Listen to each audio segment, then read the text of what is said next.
स्वागत है आप सभी का डीएनएन नॉवल वर्ल्ड में, जहां कहानियां सिर्फ सुनी नहीं, महसूस की जाती है। Episode 61 to 70।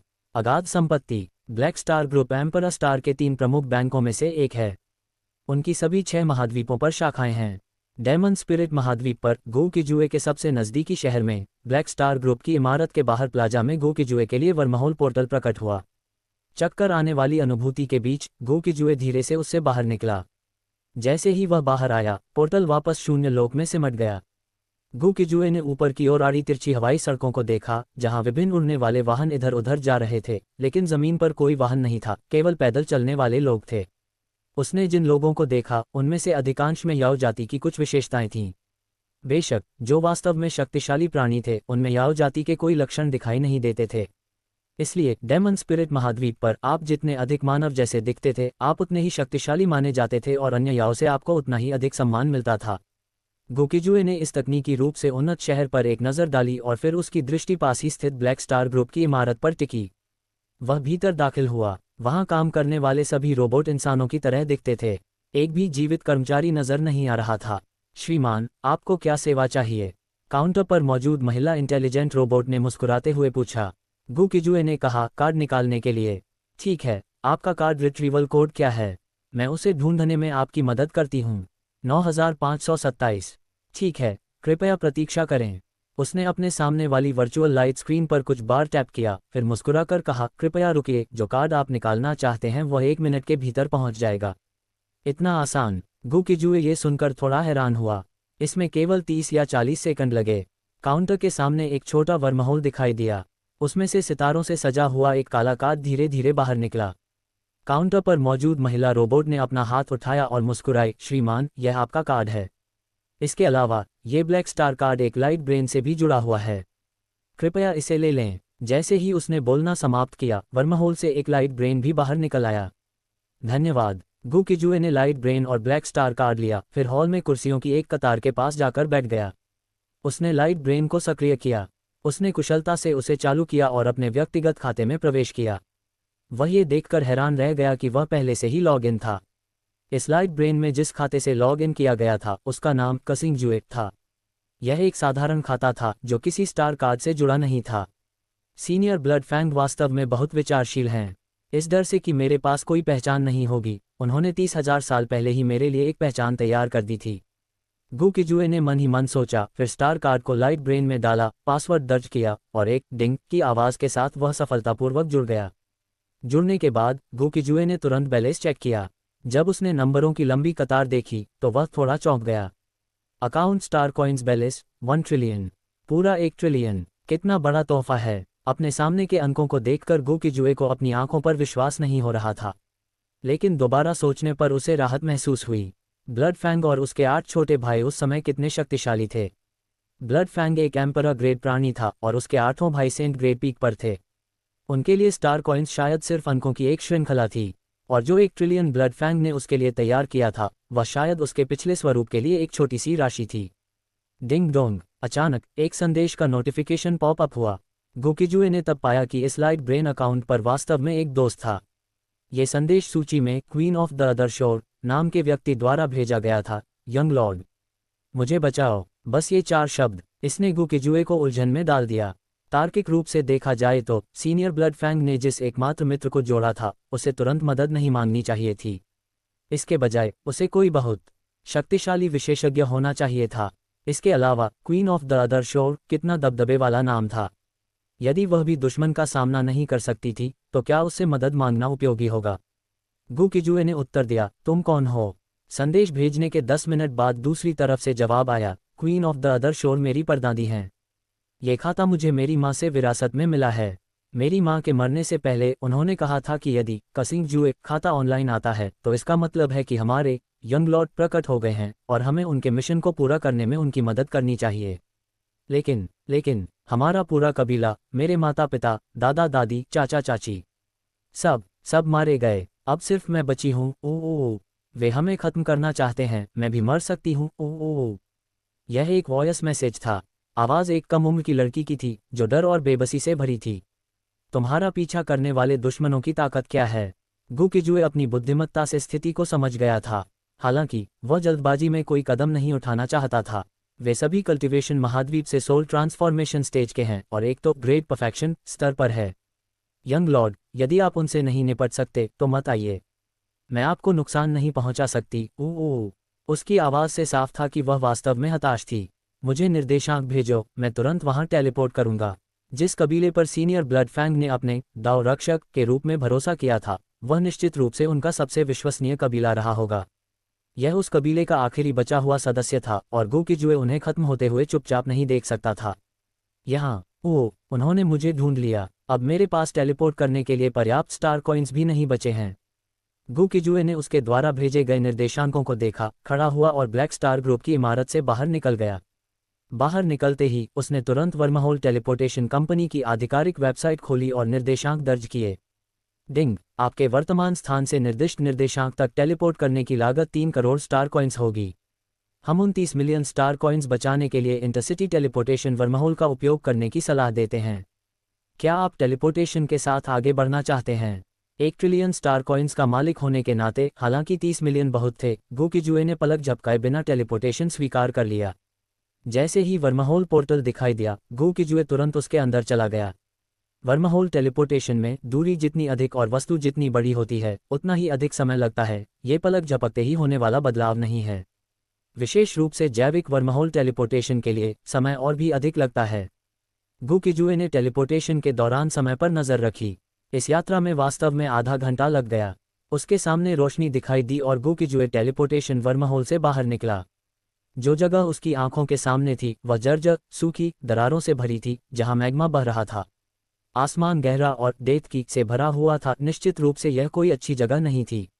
आसपास का इलाका गड्ढों और जलने के निशानों से भरा था, जिससे पता चलता था कि यहाँ पहले एक बड़ा युद्ध हुआ था।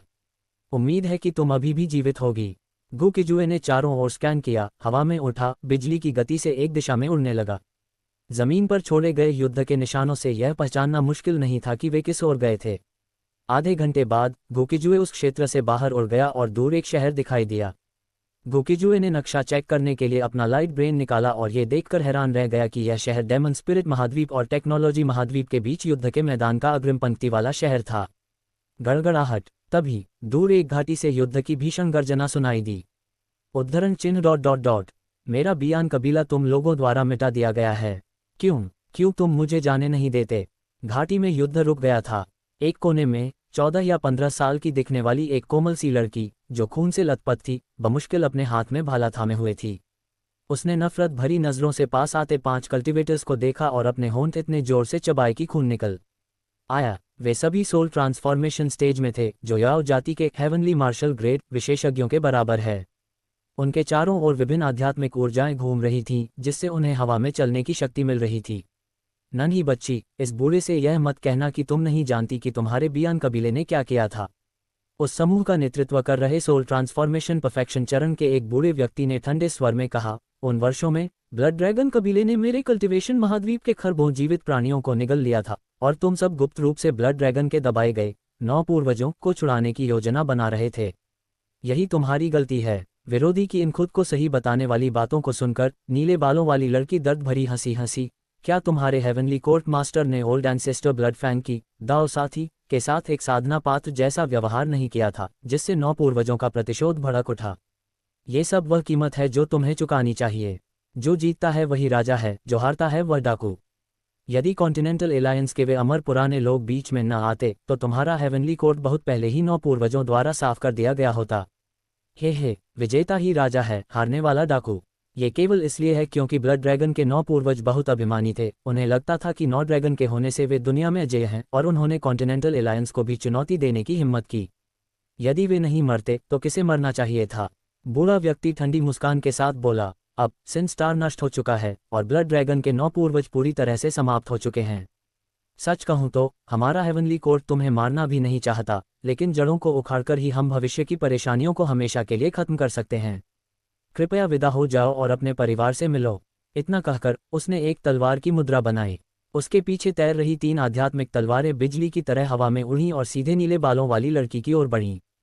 पापा, मम्मी, रब आपसे मिलने आ रही है। नीले बालों वाली लड़की ने हताशा में अपनी आंखें बंद कर लीं। तलवारों के घावों से ढकी हुई, उसमें विरोध करने की कोई ताकत नहीं बची थी। भाला उसके हाथ से फिसलकर जमीन पर गिर गया। उसने मौत का इंतजार करते हुए आंखें मूंद लीं। धूम, कड़क। हालांकि ठीक इसी पल घाटी के ऊपर का आकाश अचानक घने बादलों से घिर गया। बिजली के कई काले कड़कते गोले, जो दुनिया को नष्ट करने वाली शक्ति के समान लग रहे थे, नीचे गिरे और तुरंत उन तीनों आध्यात्मिक तलवारों को चकनाचूर कर दिया जो लड़की को मारने वाली थीं। मैं पूछ सकता हूं कि कौन से वरिष्ठ यहाँ पधारे हैं? इस भयानक दृश्य का सामना करते हुए बूढ़े व्यक्ति के नेतृत्व में पांचों कल्टिवेटर्स के चेहरे के भाव पूरी तरह बदल गए।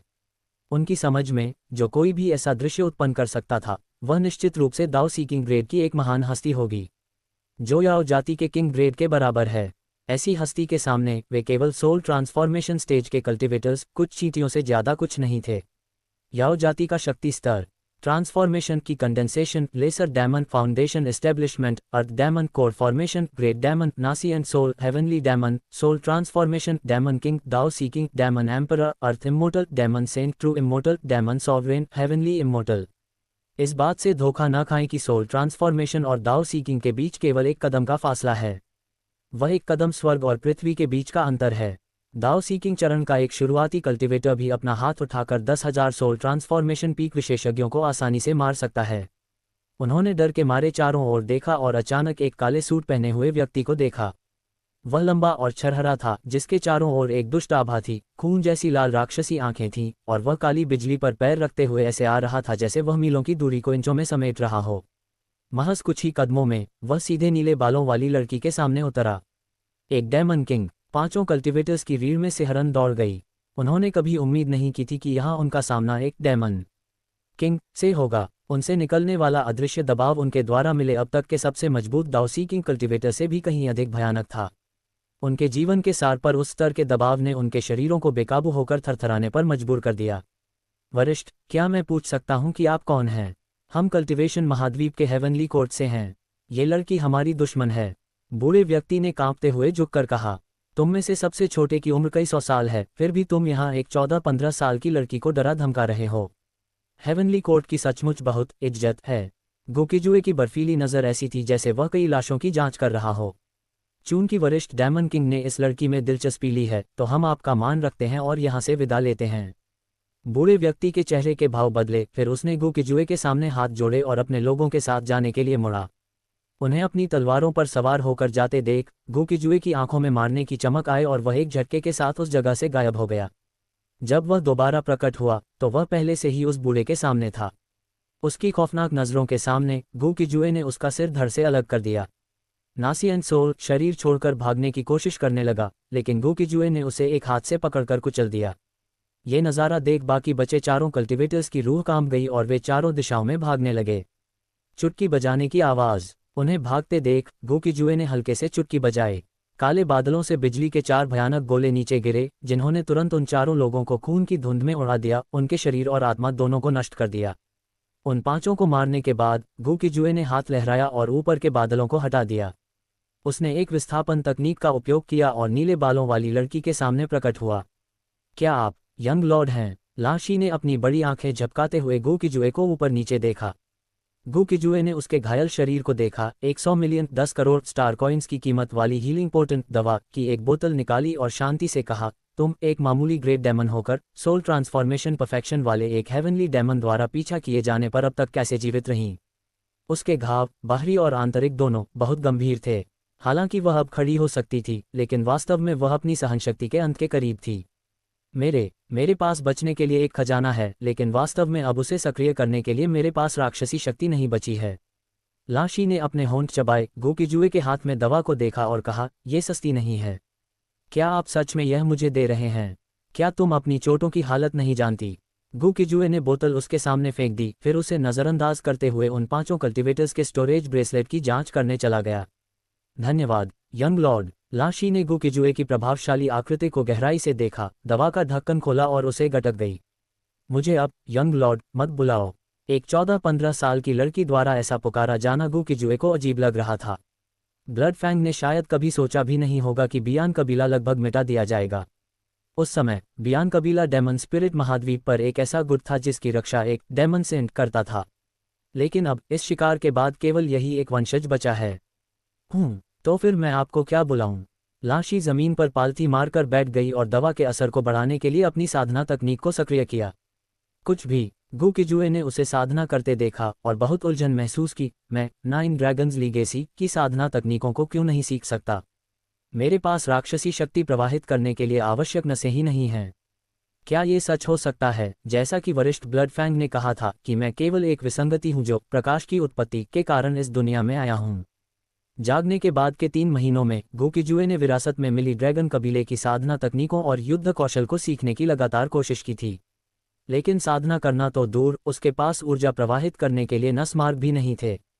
याओ जाति की श्रेणी प्रणाली के अनुसार गु किजुए वर्तमान में डेमन किंग 5th रैंक पर है। लेकिन उसकी ताकत इतनी जबरदस्त है कि उसे लगता है कि वह एक डेमन एम्परर के खिलाफ भी मुकाबला कर सकता है। अपनी मृत्यु से पहले ब्लडफैंग ने पहले ड्रैगन पल्प का 90% हिस्सा गु किजुए के शरीर में समाहित कर दिया था। यही कारण है कि उसके पास इस स्तर की शक्ति है। डेमन स्पिरिट महाद्वीप और टेक्नोलॉजी महाद्वीप के बीच की सीमा पर स्थित शहर का नाम फ्लेम डेमन सिटी है। इस शहर की देखरेख करने वाली संस्थाएं याओ जाति के 6 महान डोमिनेटर समूहों में से 3 हैं, flame gold group, heavenly rock group और क्रिम्सन फिर्मामेंट ग्रुप। ये तीनों डेमन एम्परर पीक स्तर के विशेषज्ञों द्वारा संचालित हैं। चूंकि डेमन एम्परर सामने नहीं आते और डेमन सेज शायद ही कभी दिखाई देते हैं, इसलिए डेमन एम्परर पीक की सर्वोच्च युद्ध शक्ति है, वह परम शक्ति जो किसी क्षेत्र के उत्थान और पतन को नियंत्रित करती है। डेमन स्पिरिट महाद्वीप और टेक्नोलॉजी व गॉड स्पिरिट महाद्वीप के बीच का युद्ध डेमन स्पिरिट महाद्वीप के 6 वर्चस्वशाली समूहों द्वारा शुरू किया गया था, flame gold group, heavenly rock group, crimson firmament group, क्यूनकी ग्रुप, ताती ग्रुप और तेयानयू ग्रुप। इन 6 महान समूहों के पास बादलों की तरह अनगिनत विशेषज्ञ हैं और उनकी शक्ति अपार है। 1 साल पहले ही इन 6 समूहों ने सभी छोटे बड़े भाड़े के समूहों को युद्ध के मैदान में शामिल होने का आह्वान किया था। फ्लेम डेमन सिटी के बाहर विभिन्न प्रकार के उड़ने वाले वाहन लगभग निरंतर शहर में प्रवेश कर रहे थे। युद्ध के मैदान में शामिल होने से पहले व्यक्ति को वॉर हॉल में जाकर अपनी पहचान दर्ज करानी होती है और एक वॉर टोकन प्राप्त करना होता है। वॉर टोकन प्राप्त करने के बाद टेक्नोलॉजी महाद्वीप के दुश्मन को मारने पर एक निश्चित मात्रा में सैन्य योग्यता मिलती है। इस सैन्य योग्यता को वॉर हॉल के भीतर कई बेहतरीन वस्तुओं के बदले बदला जा सकता है। एम्परर स्टार पर याओ जाति सबसे अधिक युद्धप्रिय जाति है। इसका कारण यह है कि उनकी प्रजनन दर और विकास की गति दोनों ही अत्यंत तीव्र हैं। ये युद्ध याओ आबादी को बहुत बड़ा होने और उपलब्ध संसाधनों को समाप्त करने से रोकने का एक उपाय भी है। इसके अलावा यह अन्य महाद्वीपों की समग्र शक्ति को भी कमजोर करता है, जिससे एक तीर से 2 निशाने साधते हैं। फ्लेम डेमन सिटी के एकमात्र 9 स्टार होटल के भीतर का दृश्य भव्य और विलासितापूर्ण था, जहां हर तरफ से पैसे की गंध आ रही थी। वहां शराब के सबसे सस्ते गिलास की कीमत भी 1 लाख स्टार कॉइन से अधिक थी। पूरे भोजन की तो बात ही छोड़िए। खिड़की के पास एक मेज पर साफ सुथरी हो चुकी लड़की लाशी मेज पर रखे करोड़ों की कीमत वाले व्यंजनों को चट कर रही थी। ये व्यंजन, चाहे मांस हो या सब्जियां, इनमें अपार इवोल्यूशनरी एनर्जी थी और ये चोटों से उबरने के लिए अत्यधिक प्रभावी थे। पेय पदार्थ हजारों साल पुरानी स्पिरिट मेडिसिन और आध्यात्मिक फलों से तैयार किए गए थे। गु किजुए, जो अब करोड़ों की कीमत वाले सूट में बदल चुका था, धीरे धीरे अपनी ड्रिंक डाल रहा था और उसकी चुस्कियां ले रहा था। वह बेहद शालीन दिख रहा था, जो लाशी के खाना खाने के जंगली तरीके के बिल्कुल विपरीत था। कुछ क्षण बाद उसे थोड़ा तृप्त देख गु किजुए ने नरमी से पूछा, तुम्हारी प्रतिभा के साथ तुम डेमन स्पिरिट महाद्वीप की मिरियाड डेमन अकेडमी में प्रवेश करने में कैसे विफल रहीं, और कल्टिवेशन महाद्वीप के कल्टिवेटर्स तुम्हारा इतनी बुरी तरह पीछा क्यों कर रहे हैं? भाई कसिंग जुए, क्या आप नहीं जानते कि मिरियाड डेमन अकेडमी के पुराने पूर्वजों में से एक ने उस समय 9 पूर्वजों को दबाने में भाग लिया था? वे मुझे अकेडमी में कैसे शामिल होने देते? इसके अलावा वहां जाना सीधे जाल में फंसने जैसा होता। लाशी ने आध्यात्मिक शराब का एक घूंट लिया और कड़वाहट से कहा, उस समय ब्लड ड्रैगन कबीले ने डेमन स्पिरिट महाद्वीप पर दबाव बनाया था और 9 पूर्वज साथ मिलकर काम करते हुए बेजोड़ थे। जैसे ही द्वितीय पूर्वज डेमन एम्परर का पद प्राप्त करने वाले थे, कई जातियां चैन से नहीं बैठ सकीं। गु किजुए ये सुनकर समझ गया और बोला, तो ये बात है। कल्टिवेशन महाद्वीप, डेमन स्पिरिट महाद्वीप और कॉन्टिनेंटल एलायंस की घेराबंदी के तहत कोई भी जाति उनकी संयुक्त सेना का सामना नहीं कर सकती थी। भाई कसिंग जुए, क्या सच में सभी पूर्वज? लाशी ने अपनी बात बीच में ही रोक दी। गु किजुए ने सिर हिलाया, उससे झूठ नहीं बोला और कहा, वे सब चले गए। तो अब हमें आगे क्या करना चाहिए? लाशी कुछ हताश दिखी। ब्लडफैंग की दाव साथी उस समय बियान कबीले की पुरानी पूर्वज थीं। उन्हें कल्टिवेशन महाद्वीप के हेवनली कोर्ट ने एक ह्यूमन कॉल्ड्रन के रूप में सेवा करने के लिए बंदी बना लिया था। इस नफरत को कभी भुलाया नहीं जा सकता। मुझे वर्तमान में बड़ी मात्रा में ब्लड क्रिस्टल स्टोन की आवश्यकता है। ये वस्तु गॉड स्पिरिट महाद्वीप पर पैदा होती है और हम याओ जाति के सदस्यों के लिए ये हमारे रक्तवंश को एकाग्र कर सकती है। इसीलिए गॉड स्पिरिट महाद्वीप आपूर्ति को सीमित कर रहा है और कीमतें बढ़ा रहा है। ऐसा लगता है कि 6 महान वर्चस्वशाली समूह उन पर हमला कर रहे हैं। इसके पीछे कोई कारण है। गू किजुए की खून जैसी लाल आंखों में हल्की चमक आए और उसने धीरे से कहा, मुझे एक विकसित करने की आवश्यकता है। डिंग। इन्फिनिट इंजन ऊर्जा संतृप्ति स्टार्टअप शुरू हो रहा है। इससे पहले कि गू किजुए अपनी बात पूरी कर पाता, उसके दिमाग में अचानक एक यांत्रिक और ठंडी सूचना गूंज उठी। डिंग। इन्फिनिट इंजन सफलतापूर्वक शुरू हो गया। वर्तमान में होस्ट के भौतिक शरीर और रक्तवंश का पता लगाया जा रहा है। डिंग। पहचान पूरी हुई। डेटा अज्ञात। होस्ट के लिए उपयुक्त ब्रीदिंग तकनीक, एवोल्यूशन पद्धति या प्रशिक्षण पद्धति प्रदान करने में असमर्थ। यह आखिर क्या बला है? अपने दिमाग में यांत्रिक इलेक्ट्रॉनिक सूचनाओं की श्रृंखला को सुनते हुए गू किजुए जैसे ही हिचकिचाया, उसकी दृष्टि में अचानक एक पीली सुनहरी लाइट स्क्रीन दिखाई दी जिस पर प्रदर्शित था इन्फिनिट इंजन कार्य और होस्ट सूचना पृष्ठ। होस्ट गू किजुए। लिंग पुरुष। जाति मानव। ब्लैक ड्रैगन ब्लड ड्रैगन सम्मिश्रण। शक्ति daemon king 5th rank. Infinite engine के कार्य इस प्रकार हैं। वर्महोल जंप इन्फिनिट पॉइंट्स की आवश्यकता है। असीमित सहनशक्ति इन्फिनिट पॉइंट्स की आवश्यकता है। सुपर ट्रेनिंग बेस सभी जीवित प्राणियों के लिए उपयुक्त तकनीक और प्रशिक्षण पद्धति का अनुमान लगाने में सक्षम इन्फिनिट पॉइंट्स की आवश्यकता है। फार्मास्यूटिकल बेस के भीतर सभी नए प्रकार के औषधि और उपचार अमृत तैयार किए जा सकते हैं। इन्फिनिट पॉइंट्स की आवश्यकता है। 100 बैटल सिमुलेशन रूम भीतर सभी शक्तिशाली शत्रुओं के साथ युद्ध का अनुकरण किया जा सकता है। इन्फिनिट पॉइंट्स की आवश्यकता है। इन्फिनिट बैटलशिप ब्रह्मांड को जीतने के लिए एक आवश्यक वस्तु निर्माण के लिए 500 ट्रिलियन इन्फिनिट पॉइंट्स की आवश्यकता है। अनुसंधान के अधीन अनुसंधान के अधीन अनुसंधान के अधीन इन्फिनिट पॉइंट्स 0 प्राप्त करने का तरीका प्रसिद्धि। एक व्यक्ति का इन्फिनिट ग्रुप के बारे में जानना एक इन्फिनिट पॉइंट देता है और इसी तरह। अपने सामने की सुनहरी स्क्रीन को देखते हुए गू किजुए दंग रह गया। लेकिन जब उसने स्क्रीन के सबसे ऊपर घूम रहे काले रिस्टबैंड को देखा तो उसे पूरी तरह राहत मिली। वह अविश्वसनीय रूप से हैरान था। उसने कभी उम्मीद नहीं की थी कि वह रिस्टबैंड वास्तव में ऐसा स्वर्ग विरोधी सर्वोच्च खजाना होगा। इतनी अद्भुत वस्तु एक छोटे से कृत्रिम ग्रह पर कैसे मिल सकती है? ये वास्तव में विचित्र था। इसके अलावा इन्फिनिट पॉइंट्स अर्जित करना बहुत आसान लग रहा था। एम्परर स्टार के 6 महाद्वीपों में अनगिनत जीव हैं। जैसे ही इन्फिनिट ग्रुप की प्रसिद्धि स्थापित होगी, इन्फिनिट पॉइंट्स की निरंतर धारा बहने लगेगी। गू किजुए का इरादा पहले से ही एक समूह स्थापित करने और शक्तिशाली अधीनस्थों को तैयार करने का था। यह ऐसा था जैसे नींद आने से पहले ही तकिया मिल गया हो। भाई कसिंग जुए, क्या हुआ? गू किजुए को ख्यालों में खोया देख ला शी ने धीरे से पुकारा। गू किजुए ने अपनी शराब का घूंट लिया और सहजता से कहा, कुछ नहीं, मैं बस ये सोच रहा था कि मुझे अपना ग्रुप कहाँ स्थापित करना चाहिए। भाई कसिंग जुए, आप एक ग्रुप बनाना चाहते हैं? किस प्रकार का? एक भाड़े का समूह, एक टेक्नोलॉजी ग्रुप या एक प्रोडक्शन ग्रुप? लाशी ने उत्सुकता से पूछा। भाड़े के सैनिकों, उत्पादन और वाणिज्य का एक संयोजन, क्या इसके लिए कोई अच्छा क्षेत्र है? हाँ, हाल ही में हेवनली रॉक ग्रुप ने एक बड़ी स्पिरिचुअल वेन के ऊपर एक बड़ा शहर बनाया है।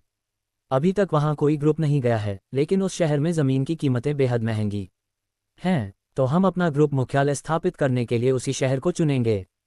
गॉड रेस ने लगातार ब्लड क्रिस्टल स्टोन की मात्रा को दबाया और कीमत बढ़ाई थी।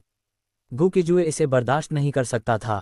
चूंकि यह युद्ध का समय था, उसने शक्तिशाली विशेषज्ञों का एक समूह तैयार करने की योजना बनाई ताकि उन्हें युद्ध के मैदान में उतारा जा सके और देखा जा सके कि क्या वे गॉड स्पिरिट महाद्वीप में घुसपैठ कर सकते हैं।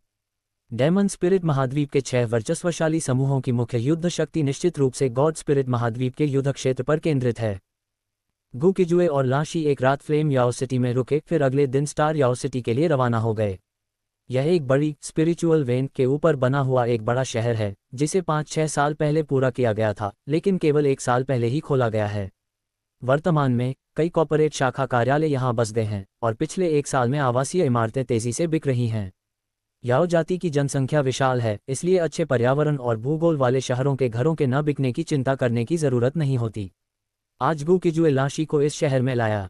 शहर के अपेक्षाकृत समृद्ध पूर्वी हिस्से में गू किजुए ने एक अविकसित भूखंड खरीदने के लिए 30 बिलियन 30 अरब स्टार कॉइन्स खर्च किए। हालांकि इन्फिनिट पॉइंट्स कैसे कमाए जाएं और इन्फिनिट ग्रुप की इमारत का निर्माण कैसे किया जाए, ये गू किजुए की सबसे बड़ी चुनौती बन गई। 300 मंजिला इन्फिनिट बिल्डिंग निर्माण के लिए 60 बिलियन इन्फिनिट पॉइंट्स की आवश्यकता। सुपर ट्रेनिंग बेस निर्माण के लिए 100 बिलियन इन्फिनिट पॉइंट्स की आवश्यकता। फार्मास्यूटिकल बेस निर्माण के लिए 300 बिलियन इन्फिनिट पॉइंट्स की आवश्यकता। 100 बैटल सिमुलेशन बेस निर्माण के लिए 90 बिलियन इन्फिनिट पॉइंट्स की आवश्यकता। जब तक लोग इन्फिनिट ग्रुप के बारे में जानेंगे, मुझे इन्फिनिट पॉइंट्स मिलते रहेंगे, कुछ भी बेचने की ज़रूरत नहीं है। उस स्थिति में जब तक इन्फिनिट ग्रुप नाम फैलेगा, मैं अन्न प्राप्त कर सकता हूँ।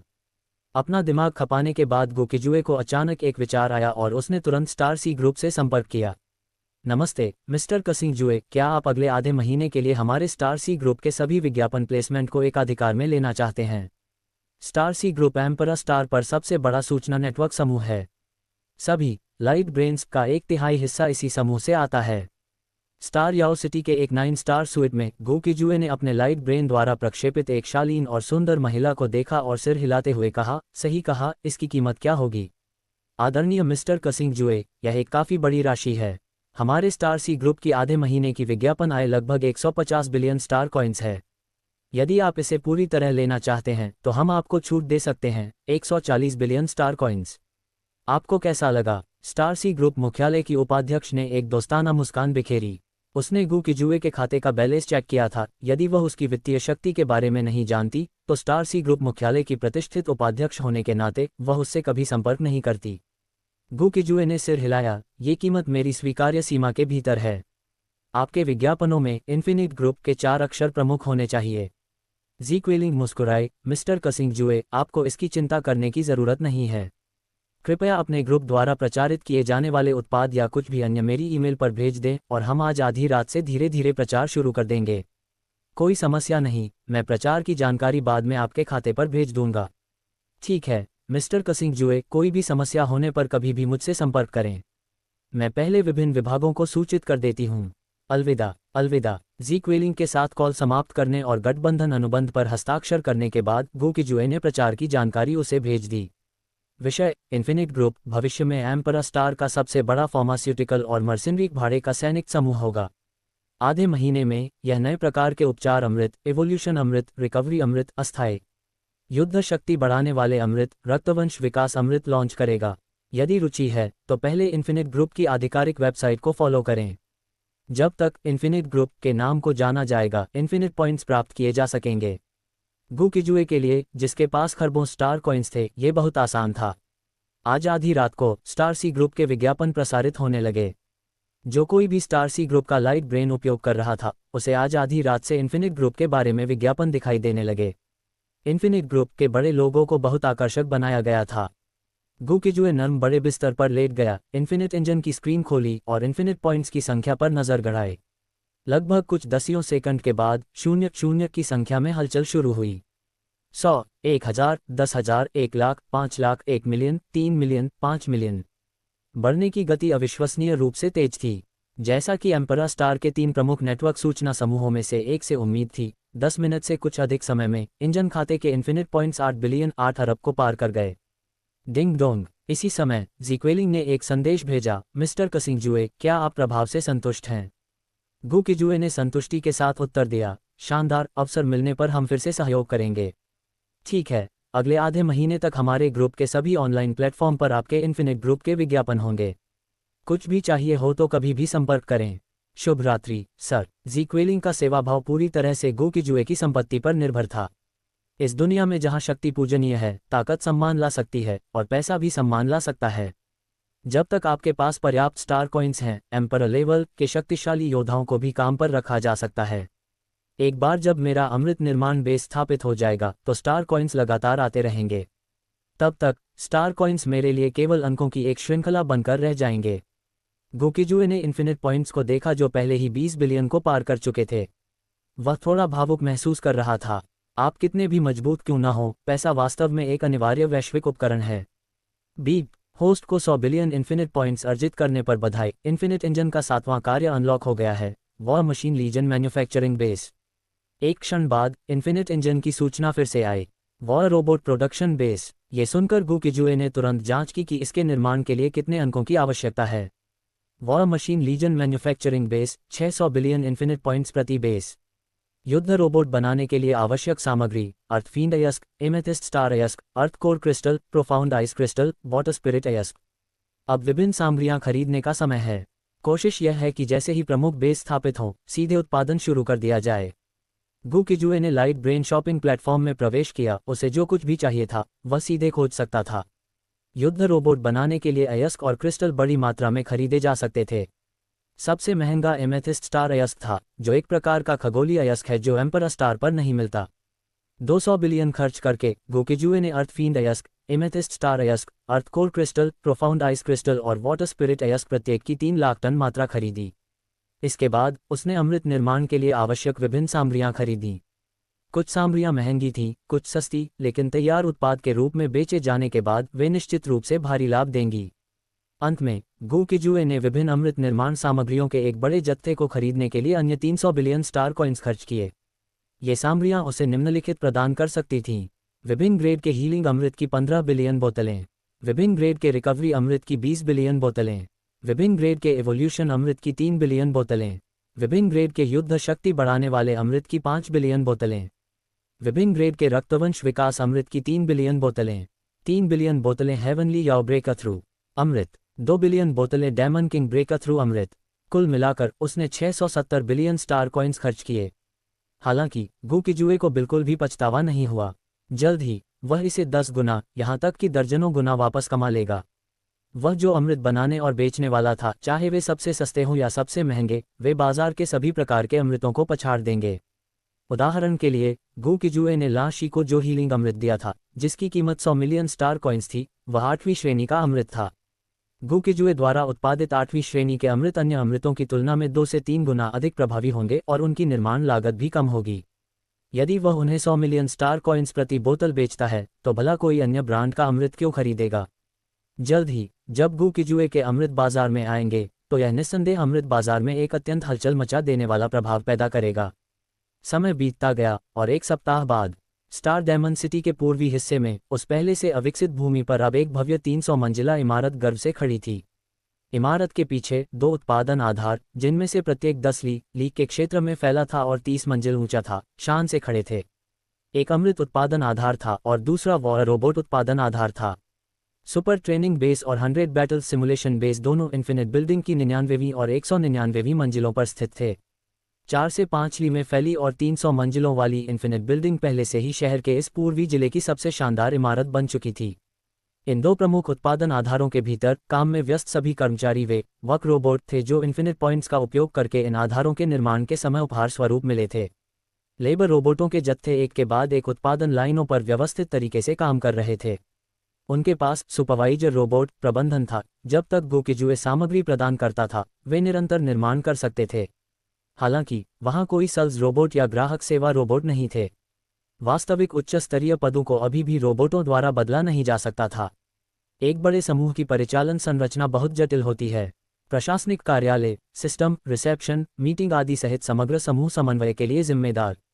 मानव संसाधन विभाग, समूह कर्मी, श्रम संबंध और बीमा। वित्त विभाग, आय व्यय, बजट और अंतिम खाते। उत्पादन तकनीक विभाग, उत्पादन मात्रा बजट, संसाधन संग्रह आदि। योजना और विपणन विभाग, बाजार विपणन, संचालन आदि। इंटेलिजेंट रोबोट प्रबंधन विभाग, रोबोट फीडबैक के आंकड़े और उन्हें परिचालन अधिकार देना। इन सभी के लिए एक मंत्री, एक उपमंत्री और संबंधित कर्मियों की आवश्यकता होती है। उपसमूह के अधिकांश व्यवसाय रोबोट द्वारा संभाले जा सकते हैं, लेकिन मुख्यालय में संबंधित कर्मी होने चाहिए। गू किजुए के पास कोई उपलब्ध व्यक्ति नहीं था। उसे अपनी सक्षम अधीनस्थ बाई जिंगई की कमी महसूस हुई। यदि वह यहाँ होती तो उपाध्यक्ष का पद निस्संदेह उसी का होता। पिछले कुछ दिनों से गू किजुए बेहद व्यस्त था। गोदाम में आने वाली सामग्री के लिए उसकी व्यक्तिगत मंजूरी की आवश्यकता थी। निर्मित अमृतों और वॉर रोबोटों का निरीक्षण और सत्यापन भी उसे ही करना था। सामग्री खरीदना, व्यापारिक बातचीत करना और अन्य तमाम छोटे मोटे काम। लोग भर्ती करने होंगे, लोग भर्ती करने ही होंगे। 4 दिन बाद इन्फिनिट बिल्डिंग की 300वीं मंजिल पर सीईओ के कार्यालय में गू किजुए अपनी मेज पर बैठा छोटे मोटे कामों के ढेर को देख रहा था। वह अब और सहन नहीं कर सका और टैलेंट मार्केट नेटवर्क पर प्रतिभाओं की तलाश शुरू कर दी। अचानक उसे स्टार सी ग्रुप की उपाध्यक्ष का ख्याल आया और वह मन ही मन बुदबुदाया, सोच रहा हूं कि क्या मैं उसे अपनी ओर खींच सकता हूं। तुरंत उसने उसे वीडियो कॉल किया। सीईओ कसिंग, मैं आपकी क्या सेवा कर सकती हूं। लाइट ब्रेन पर जीक्वेलिंग का वीडियो प्रोजेक्शन दिखाई दिया। वह अभी भी वर्चुअल कीबोर्ड पर तेजी से टाइप कर रही थी और बहुत व्यस्त दिख रही थी। गू किजुए सीधे मुद्दे पर आया और हल्की मुस्कान के साथ बोला, सीईओ जेड, क्या मैं पूछ सकता हूं कि स्टार सी ग्रुप में आपका वार्षिक वेतन क्या है? प्रश्नवाचक चिन्ह प्रश्नवाचक चिन्ह प्रश्नवाचक चिन्ह। ये सुनकर जी क्वेलिंग थोड़ी दंग रह गई, फिर मुस्कुराई और बोली, सीईओ कसिंग, आपकी बातों से लग रहा है कि आप शायद स्टार सी ग्रुप से प्रतिभा चुराने की कोशिश कर रहे हैं। बिल्कुल, गू किजुए ने बात नहीं घुमाई। जी क्वेलिंग ने अपने होंठ सिकुड़े और मुस्कुराई, सच कहूं तो मैं 300 वर्षों से स्टार सी ग्रुप में उपाध्यक्ष हूं और राष्ट्रपति के साथ मेरे संबंध ऐसे हैं कि आपके लिए मुझे तोड़ना असंभव है। हालांकि यदि आपको प्रतिभा की आवश्यकता है तो मैं अपनी सबसे अच्छी सहेली का परिचय आपसे करा सकती हूं। उसकी प्रतिभा मुझसे कम नहीं है, बस दुख की बात है कि उसे अभी तक अपना कोई संरक्षक नहीं मिला है। इस दुनिया में कई 100 साल पुराने लोग भी बहुत युवा माने जाते हैं। उदाहरण के लिए, गू किजुए जैसा डेमन किंग स्तर का प्राणी अब कम से कम 10,000 साल की उम्र रखता है। हाँ, यह इतना ही आश्चर्यजनक है। उसकी बात सुनकर गू किजुए ने दूसरे सबसे अच्छे विकल्प को चुना और कहा, ठीक है, अगर तुम्हारी सहेली में यहाँ उपाध्यक्ष बनने की क्षमता है तो उसे तुम्हारे बराबर ही वार्षिक वेतन मिलेगा। सीईओ कसिंग उदार हैं, मैं पहले उससे बात करूंगी। अगर वह सहमत होती है तो मैं उसे आपको मित्र के रूप में जोड़ने के लिए कहूंगी। आपकी मदद के लिए धन्यवाद। उससे कॉल समाप्त करने के बाद गू किजुए शांति से खबर का इंतजार करने लगा। हाल ही में गू किजुए ब्लड क्रिस्टल्स का एक बड़ा जत्था खरीदना चाहता था, लेकिन उसे कहीं नहीं मिले। युद्ध के कारण गॉड रेस ने डेमन स्पिरिट महाद्वीप के साथ व्यापार बंद कर दिया था। गू किजुए ने युद्ध के मैदान में जाने के बारे में नहीं सोचा था। अपनी वित्तीय शक्ति के साथ उसे कुछ भी बदलने के लिए युद्ध अंकों की आवश्यकता नहीं थी। पहला कदम इन्फिनिट ग्रुप को जमीन पर उतारना था। बाद में वह युद्ध से लाभ कमाने के लिए युद्ध के मैदान की ओर ध्यान लगाएगा। पूंजीपति। गू किजुए एक बड़ा पूंजीपति बनना चाहता था। 10 दिनों के प्रचार के बाद इन्फिनिट ग्रुप की साख पहले ही बहुत बढ़ चुकी थी। गू किजुए के इन्फिनिट इंजन खाते पर इन्फिनिट पॉइंट्स की संख्या 86 ट्रिलियन 86 खरब तक पहुंच गई थी। ये दर्शाता है कि 86 ट्रिलियन जीव इन्फिनिट ग्रुप के अस्तित्व के बारे में जानते थे। एम्परर स्टार के 6 महाद्वीपों पर जीवों की संख्या आंकड़ों के अनुसार वर्तमान में लगभग 450 ट्रिलियन है। अतीत में ब्लड ड्रैगन के 9 पूर्वजों द्वारा महज कुछ दसियों ट्रिलियन को निगलना कोई बड़ी बात नहीं थी। Ding dong. कुछ मिनटों बाद एक फ्रेंड रिक्वेस्ट मैसेज आया। उसके नीचे उसे जोड़ने वाले व्यक्ति की जानकारी थी। नाम नानागोंग वान एर। जाति मानव जाति। आयु 350 वर्ष। प्रणाली सुपर मार्शल आर्टिस्ट। क्षेत्र हेवनली मार्शल पीक। गू किजुए ने उसकी जानकारी पर एक नज़र डाली और अनुरोध स्वीकार कर लिया। Ding dong. नमस्ते सीईओ कसिंग। अनुरोध स्वीकार होते ही दूसरी तरफ से संदेश आया। गू किजुए ने उत्तर दिया, तुम अभी टेक्नोलॉजी महाद्वीप पर नहीं होनी चाहिए, है ना? हाँ सीईओ कसिंग, मैं वर्तमान में डेमन स्पिरिट महाद्वीप पर हूँ। युद्ध के दौरान दोनों महाद्वीपों ने वर्महोल प्रसारण को अवरुद्ध कर दिया है, अन्यथा मैं आपसे संपर्क नहीं कर पाती।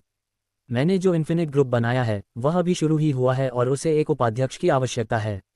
मैं सोच रहा हूं कि क्या आप मेरे लिए समूह का अच्छी तरह से प्रबंधन करने की क्षमता रखती हैं। प्रबंधन के संबंध में मैं नानागोंग वान एर खुद पर गर्व करती हूं कि मैं किसी से कम नहीं हूं।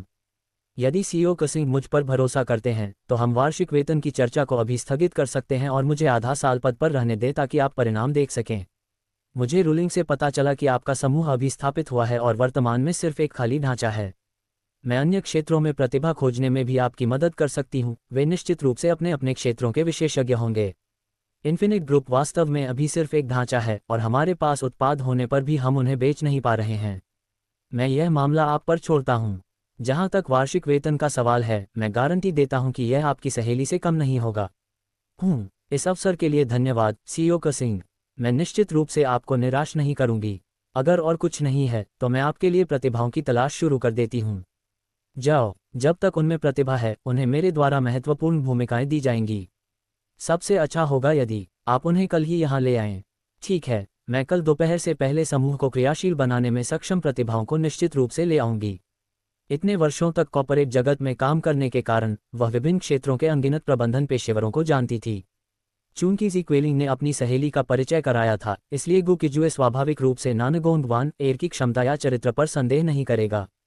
स्टार सी ग्रुप की एक सम्मानित उपाध्यक्ष अपनी प्रतिष्ठा को धूमिल करने वाला कोई काम नहीं करेगी, और नानागोंग वान एर निश्चित रूप से अपनी साख खराब करने के लिए किसी अयोग्य व्यक्ति को नहीं लाएगी। इसलिए गू किजुए को चिंता करने की कोई बात नहीं थी। अगली दोपहर नानागोंग वान एर सैकड़ों लोगों को गू किजुए से मिलाने के लिए लाए। गू किजुए द्वारा इन्फिनिट ग्रुप और इसके भविष्य के सामान्य विकास के बारे में विस्तार से बताने के बाद इन विशिष्ट प्रतिभाओं को स्थिति समझ में आ गई। सीईओ के कार्यालय में गू किजुए ने नानागोंग वान एर को रुकने के लिए कहा। सीईओ कसिंग, मैं जिन लोगों को लाई हूं वे सभी कार्यक्षेत्र के दिग्गज हैं। मैंने पहले भी उनका नेतृत्व किया है और उनका चरित्र, कार्य नैतिकता और क्षमता सभी बेदाग हैं। हालांकि हाल के वर्षों में प्रतिस्पर्धा बहुत भयंकर रही है और कई बड़े समूह शायद ही कभी उच्च स्तरीय पदों के लिए बाहरी लोगों को नियुक्त करते हैं। प्रतिभा को पहचानने वाली आपकी पारखी नज़र के लिए धन्यवाद सीईओ कसिंग। हम आपको निराश नहीं करेंगे। नानागोंग वान एर के सुंदर लंबे बैंगनी बाल थे, लंबा और सुडौल शरीर था और उसने एक पेशेवर स्कर्ट सूट पहना था। उसके नैन नक्श एकदम सटीक थे। गू किजुए ने अपने लिए एक सिगरेट जलाए और हल्की मुस्कान के साथ कहा, क्या तुम इन्फिनिट ग्रुप के भविष्य के विकास को लेकर आशान्वित हो? यदि हमारे ग्रुप के अमृत वास्तव में उतने ही प्रभावी हैं जैसा कि आपने वर्णन किया है, तो बाजार में आते ही वे निश्चित रूप से एक हलचल मचा देंगे। हम तुरंत एम्परर स्टार पर सबसे मजबूत अमृत निर्माता बन जाएंगे। मैं कल्पना भी नहीं कर सकती कि वह दृश्य कैसा होगा। ग्रुप के भविष्य के बारे में बात करते हुए नानागोंग वान एर उत्साह से भरी हुई थी। उसने कहा, मैं एक सप्ताह के भीतर ग्रुप को पूरी तरह चालू करने, अपने उत्पाद लॉन्च करने और एक प्रेस कॉन्फ्रेंस आयोजित करने का प्रयास करूंगी। उसे वास्तव में उम्मीद नहीं थी कि उसे इतना बड़ा अवसर मिलेगा, एक भविष्य के दिग्गज ग्रुप की लिस्टिंग का व्यक्तिगत रूप से प्रबंधन करना और उसके भीतर एक प्रमुख व्यक्ति, एक मार्गदर्शक की उपस्थिति बनना। जाओ और इसे संभालो। मैंने पहले ही ग्रुप का खाता पंजीकृत कर दिया है और इसमें 200 बिलियन 200 अरब स्टार्टअप स्टार कॉइन्स हैं। ये ग्रुप के उपाध्यक्ष का लाइट ब्रेन है। गू किजुए ने इन्फिनिट ग्रुप के उपाध्यक्ष वाला लाइट ब्रेन नानागोंग वान एर को थमा दिया। आपके विश्वास के लिए धन्यवाद सीईओ कसिंग। यदि और कुछ नहीं है तो मैं पहले विभिन्न विभागों के पदों की व्यवस्था करने जाती हूँ। नानागोंग वान एर ने लाइट ब्रेन लिया और धन्यवाद में गू किजुए के सामने गहराई से झुकी। उसके लिए यह उसके पेशेवर करियर में मिला अब तक का सबसे बड़ा अवसर था। वह अपनी क्षमताओं को दिखाने के लिए पहले से ही उत्सुक थी। जाओ। नानागोंग वान एर के जाने के बाद गू किजुए ने राहत की सांस ली। कुछ ही समय पहले उसने विशेष माध्यमों का उपयोग करके ब्लड क्रिस्टल स्टोन्स का एक जत्था खरीदने के लिए 500 बिलियन स्टार कॉइन्स खर्च किए थे। फ्रेश होने के बाद वह साधना करने के लिए अपने कमरे में वापस चला गया। इतने बड़े समूह का मालिक होने के नाते यदि उसके पास पर्याप्त शक्तिशाली सैन्य शक्ति नहीं होती तो वह दूसरों की नज़रों में मांस के एक लालच भरे टुकड़े की तरह होता। इसके अतिरिक्त वॉर रोबोट उत्पादन बेस पर गू किजुए ने जिन रोबोटों के उत्पादन का आदेश दिया था उनमें से अधिकांश हेवनली डेमन और डेमन किंग स्तर के थे। अगले दिनों में गू किजुए ने ब्लड क्रिस्टल स्टोन्स की ऊर्जा को माध्यम के रूप में उपयोग करते हुए 9 ड्रैगन पर्ल से शुद्ध ऊर्जा को अवशोषित करना जारी रखा। हालांकि नानागोंग वान एर व्यस्त थी, लेकिन वह इसका भरपूर आनंद ले रही थी। भविष्य के एक प्रभुत्वशाली ग्रुप की लिस्टिंग को व्यक्तिगत रूप से प्रबंधित करने से मिलने वाली उपलब्धि की भावना उसके लिए थकान से कहीं बढ़कर थी।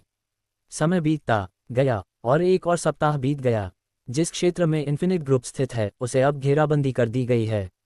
मुख्य द्वार के बाहर 3 डेमन किंग स्तर के और 10 हेवनली डेमन स्तर के वॉर रोबोट पहरा दे रहे हैं। बिना अनुमति के घुसपैठ करने की हिम्मत करने वाले किसी भी व्यक्ति को मार दिया जाएगा। आज रात 11:30 बजे इन्फिनिट ग्रुप के उपाध्यक्ष कार्यालय के बेडरूम में। वान एर, काम कैसा चल रहा है? क्या इन्फिनिट ग्रुप में विकास की संभावनाएं हैं? नानागोंग वान एर अभी नहाकर बाहर निकली थी। उसने केवल एक काले रंग का नाइट गाउन पहना था और वह अपनी सबसे अच्छी सहेली जी क्वेलिंग के साथ वीडियो चैट कर रही थी। नानागोंग वान एर नर्म बिस्तर पर लेट गई और अपनी सहेली को देखा जो अभी भी कार्यालय में काम कर रही थी, और दिल से उसका शुक्रिया अदा किया। क्वेलिंग, परिचय कराने के लिए तुम्हारा बहुत बहुत धन्यवाद। इन्फिनिट ग्रुप की क्षमता तुम्हारी कल्पना से बिल्कुल परे है। यहाँ उत्पादित विभिन्न अमृतों का प्रभाव बाजार में उपलब्ध समान उत्पादों की तुलना में 3 से 4 गुना बेहतर है और निर्माण लागत भी 3 से 4 गुना कम है। ये बस अविश्वसनीय है। उसने अमृत सामग्री की मूल्य सूची देखी थी और उसने उसे पूरी तरह से चकित कर दिया था। उसके पास सामग्री सूची देखने की अनुमति थी, लेकिन निर्माण के चरण, उपकरण आदि सभी गोपनीय थे। उपाध्यक्ष के रूप में भी वह उन्हें नहीं देख सकती थी। 30 मंजिला फार्मास्यूटिकल बेस में से केवल नीचे की 15 मंजिलों गोदाम तक ही बाहरी लोगों की पहुंच थी। ऊपरी 15 मंजिलें जहां निर्माण होता है वर्तमान में लेबर रोबोटों के अलावा केवल गू किजुए के लिए सुलभ हैं। वाह, क्या ये वास्तव में उतना ही चमत्कारिक है जैसा तुम कह रही हो? जी क्वेलिंग ये सुनकर स्तब्ध रह गई। बिल्कुल, सीईओ कसिंग वास्तव में एक दिव्य पुरुष हैं और उनमें बहुत साहस है। इस पिछले सप्ताह में उन्होंने मुझसे ये तक नहीं पूछा कि मेरा काम कैसा चल रहा है या ये सुचारू है या नहीं। यह विश्वास मुझे अविश्वसनीय रूप से सम्मानित महसूस कराता है। गु किजुए के बारे में बात करते हुए नानगोंग वान एर की आंखों में प्रशंसा चमक उठी। मैं परसों 24 तारीख को एक प्रेस कॉन्फ्रेंस आयोजित करने की योजना बना रही हूं ताकि इन्फिनिट ग्रुप के उत्पादों के आधिकारिक लॉन्च की घोषणा की जा सके। विभिन्न अमृतों का स्टॉक पहले ही अपनी सीमा तक पहुंच चुका है। शानदार। यदि इन्फिनिट ग्रुप का भविष्य वास्तव में उज्ज्वल है तो हमें भविष्य में और अधिक सहयोग करना चाहिए। तुम अपने उत्पादों का प्रचार मेरे स्टार सी ग्रुप पर छोड़ सकती हो। जी क्विलिंग अपनी सहेली के लिए वास्तव में खुश थी। मेरी एकमात्र चिंता अब यह है कि सीईओ कसिंग के पास अपनी नींव की रक्षा करने के लिए ताकत नहीं है। नानगोंग वान एर ने थोड़ी चिंता जाहिर की और कहा, सीईओ कसिंग अभी केवल डेमन किंग 5th स्टेज पर हैं। एक बार जब हमारे उत्पाद बाजार में आएंगे, क्विलिंग मेरी मदद करो। मैं ये नौकरी बरकरार रखना चाहती हूँ और सीईओ कसिंग की भी मदद करना चाहती हूँ। इस दुनिया में कानून का कोई संरक्षण नहीं है। यदि आपकी कंपनी कुछ ऐसा बनाती है जिससे बाजार में हलचल मच जाए तो आपके पास उसकी रक्षा करने की शक्ति होनी चाहिए। एक आम आदमी निर्दोष हो सकता है लेकिन खजाना पास होने पर वह अपराधी बन जाता है। जी क्विलिंग ने सिर हिलाया और कहा, यह मुश्किल हो सकता है। स्टार सी ग्रुप से मदद लेने के लिए तुम्हें शायद शेयर देने होंगे। इसके अलावा तुम्हारे सीईओ कसिंग के पास निश्चित रूप से कोई बैकअप प्लान होगा। तुम्हें शायद ग्रुप की सैन्य शक्ति के बारे में चिंता करने की ज़रूरत नहीं है, बस अपने काम पर ध्यान दो। मुझे उम्मीद है कि सीईओ कसिंग के पास वास्तव में कोई बैकअप प्लान है। नानगोंग वान एर ने धीरे से आह भरी। वह वास्तव में गो किजुए से बहुत प्रभावित थी। वह जो नहीं जानती थी वह ये था, इस समय इन्फिनिट ग्रुप की शक्तिशाली योद्धाओं की सूची में अचानक एक नया नाम, कसिंग युआन, एक डेमन सेन 3rd स्टेज अस्तित्व प्रकट हुआ था। इन्फिनिट इंजन फंक्शन 8 कठपुतली निर्माण वास्तव में शक्तिशाली है। हालांकि इसने 100 ट्रिलियन इन्फिनिट पॉइंट्स की खपत की है और यह केवल 3 दिनों के लिए अस्तित्व में रह सकता है, लेकिन ये तुच्छ लोगों को डराने के लिए पर्याप्त है। गु किजुए के कमरे में बिस्तर के पास एक आकृति खड़ी थी जो पूरी तरह से काले लबादे से ढकी हुई थी। उससे एक अविश्वसनीय रूप से भयानक आभा निकल रही थी। डेमन सेन 3rd स्टेज 3 दिन 100 ट्रिलियन इन्फिनिट पॉइंट्स। गु किजुए के पास अब केवल 30 ट्रिलियन इन्फिनिट पॉइंट्स बचे थे। सौभाग्य से उसकी लोकप्रियता कभी नहीं थमी थी और अंक हर पल बढ़ रहे थे। नानगोंग वान एर ने कॉल खत्म करने के बाद ग्रुप के योद्धाओं की सूची पर नजर डाली। जब उसने सूची में एक अतिरिक्त योद्धा देखा और वह भी डेमन सेन 3rd स्टेज का, तो उसकी चिंता तुरंत गायब हो गई। वह मुस्कुराए और कहा, जैसा कि उम्मीद थी, सीईओ कसिंग की पृष्ठभूमि साधारण नहीं है। एक डेमन सेन 3rd स्टेज विशेषज्ञ के पहरे में देखते हैं कि अब इन्फिनिट ग्रुप के फॉर्मूलों पर नजर डालने की हिम्मत कौन करता है। एम्परर स्टार कैलेंडर वर्ष 1,855,582 24 अगस्त। आज इन्फिनिट ग्रुप की पब्लिक लिस्टिंग के लिए प्रेस कॉन्फ्रेंस का दिन है। इन्फिनिट बिल्डिंग के प्रेस कॉन्फ्रेंस हॉल में कई प्रसिद्ध पत्रकार पहले से ही एकत्र हो चुके हैं। स्टार सी ग्रुप भी घटनास्थल से सीधा प्रसारण कर रहा है। इन्फिनिट ग्रुप के सभी विभागों के प्रमुख अपनी अपनी सीटों पर बैठ चुके हैं। वहां लगभग 70 से 80 पत्रकार मौजूद हैं। जैसे ही प्रेस कॉन्फ्रेंस समाप्त होगी और इन्फिनिट ग्रुप के अमृत लॉन्च होंगे, स्टार कॉइन्स की निरंतर धारा बहने लगेगी और कई शक्तिशाली व्यक्ति अपनी निष्ठा जताने के लिए आगे आएंगे। ठीक दोपहर 12 बजे लंबे और सुडौल शरीर वाले गु किजुए, जो काले सूट में सजे थे, जिनके सफ़ेद बाल और खून जैसी लाल आंखें थीं और जिनसे बिना क्रोध के भी एक प्रभावशाली आभा निकल रही थी, मंच के पीछे से प्रकट हुए। उनके साथ एक काले लबादे वाली आकृति और नानगोंग वान एर भी थीं। गु किजुए ने अपने लाल बालों के कुछ हिस्से को सफ़ेद रंग में रंग लिया था। उनकी पहचान को अभी गुप्त रखना ही बेहतर था, क्योंकि एम्परर स्टार पर खून जैसे लाल बाल केवल ब्लड ड्रैगन कबीले के होते हैं। इसके अलावा किसी भी अन्य जाति के बाल स्वाभाविक रूप से इस रंग के नहीं होते। इसके अलावा गु किजुए ने 9 ड्रैगन्स लीगेसी की एक गुप्त तकनीक का उपयोग करके अपना रूप भी थोड़ा बदल लिया था। वह जानता था कि जीशांग और अन्य लोगों को पकड़कर इस दुनिया में लाया गया है। यदि कॉन्टिनेंटल एलायंस के बूढ़े दिग्गजों ने उनकी यादों में झांका होगा और उन्हें पता चल गया कि वह ब्लैक ड्रैगन एम्परर है, तो उसे शोध के लिए पकड़ा जा सकता था। गु किजुए अत्यंत सावधानी से काम कर रहा था। उनके आते ही पत्रकार, जो उत्साहपूर्वक चर्चा कर रहे थे, तुरंत शांत हो गए और मंच की ओर देखने लगे। पिछले आधे महीने से स्टार सी ग्रुप विशेष रूप से इन्फिनिट ग्रुप के विज्ञापन चला रहा था, इसलिए इन्फिनिट ग्रुप की प्रतिष्ठा अब बहुत अधिक थी। हर कोई इन्फिनिट ग्रुप के बॉस के बारे में उत्सुकता से भरा था। गु किजुए और नानगोंग वान एर क्रमशः अध्यक्ष और उपाध्यक्ष के पदों पर बैठ गए। नानगोंग वान एर ने भीड़ की ओर मुस्कुराते हुए कहा, नमस्कार आप सभी को, मैं नानगोंग वान एर हूँ, इन्फिनिट ग्रुप की उपाध्यक्ष। आज हमारे इन्फिनिट ग्रुप के उत्पादों के लॉन्च के लिए प्रेस कॉन्फ्रेंस है। हम विभिन्न प्रमुख समूहों के पत्रकारों का यहाँ स्वागत करते हैं। कृपया आपके मन में जो भी प्रश्न हो बेझिझक पूछें। पहली पंक्ति में पहला पत्रकार खड़ा हुआ और बोला, मेरा सीओ कसिंग से एक प्रश्न है। मैंने सुना है कि इन्फिनिट ग्रुप के विभिन्न अमृत उसी श्रेणी के अन्य अमृतों की तुलना में 3 से 4 गुना अधिक प्रभावी हैं। क्या इस दावे में कोई अतिशयोक्ति है?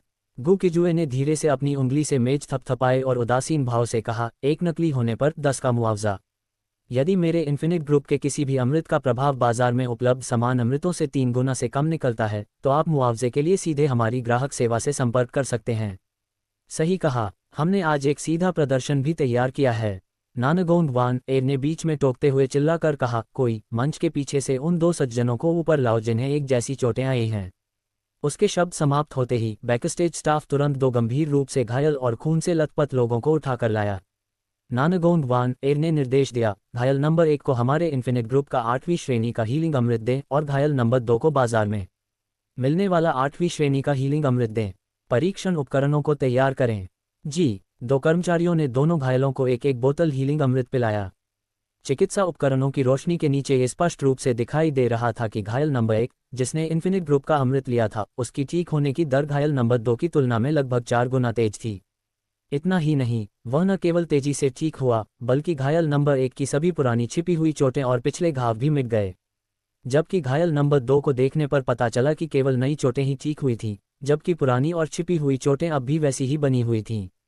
ओह, इन्फिनिट ग्रुप के अमृतों की इस जबरदस्त प्रभावशीलता ने वहां मौजूद कई पत्रकारों के बीच हलचल मचा दी।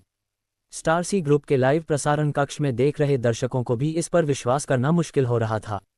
नानगोंड वान एर मुस्कुराए, प्रभाव आप सभी के सामने स्पष्ट है। इसके बाद मेरा इन्फिनिट ग्रुप बाजार में उपलब्ध अन्य अमृतों के साथ तुलनात्मक परीक्षण के लिए सभी प्रकार के अमृत पेश करेगा।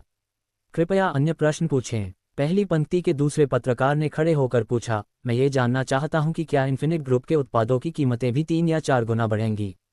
नानगोंड वान एर ने सिर हिलाया और मुस्कुराए, कीमतों के संबंध में वे सभी बाजार में उपलब्ध उसी श्रेणी के अमृतों के समान ही होंगे। हमें उम्मीद है कि हर कोई हमारे इन्फिनिट ग्रुप का समर्थन करेगा। पत्रकार यह सुनकर हैरान रह गया और बोला, क्या ये सच है? अन्य पत्रकार भी आपस में कानाफूसी करने लगे। नानगोंड वान एर मुस्कुराए, सिर्फ इतना ही नहीं, बल्कि उत्पाद लॉन्च होने से लेकर 3 महीने तक हमारे ग्रुप के सभी अमृत 80% की छूट पर बेचे जाएंगे। नोट, यहाँ आशय 20% कीमत पर बेचना या भारी डिस्काउंट देना है। ये घोषणा एक और धमाके जैसी थी। प्रेस कॉन्फ्रेंस अंततः पूरे 3 घंटे तक चली। गु किजुए बीच में ही चले गए और बाकी कार्यक्रम की मेजबानी नानगोंड वान एर ने की। प्रेस कॉन्फ्रेंस समाप्त होने के बाद इन्फिनिट ग्रुप के उत्पाद 25 अगस्त को रात के 12 बजे से खरीद के लिए उपलब्ध होने थे। अमृत बनाने वाले कई अन्य समूहों के प्रमुखों ने आज इन्फिनिट ग्रुप की प्रेस कॉन्फ्रेंस देखी। उन सभी ने संकट महसूस किया और उनका पहला विचार बल प्रयोग करने का था, लेकिन जब उन्होंने देखा कि इन्फिनिट ग्रुप की देखरेख एक डेमन सेंट कर रहा है, तो यह विचार तुरंत खत्म हो गया। डेमन स्पिरिट महाद्वीप के 6 वर्चस्वशाली समूह भी बेवजह एक डेमन सेंट को नाराज नहीं करना चाहते थे। भले ही वह केवल 3री श्रेणी का डेमन सेंट था, फिर भी उन्हें मारना बहुत कठिन था। यदि उन्हें मारा न जा सके तो मुसीबतें कभी खत्म नहीं होतीं।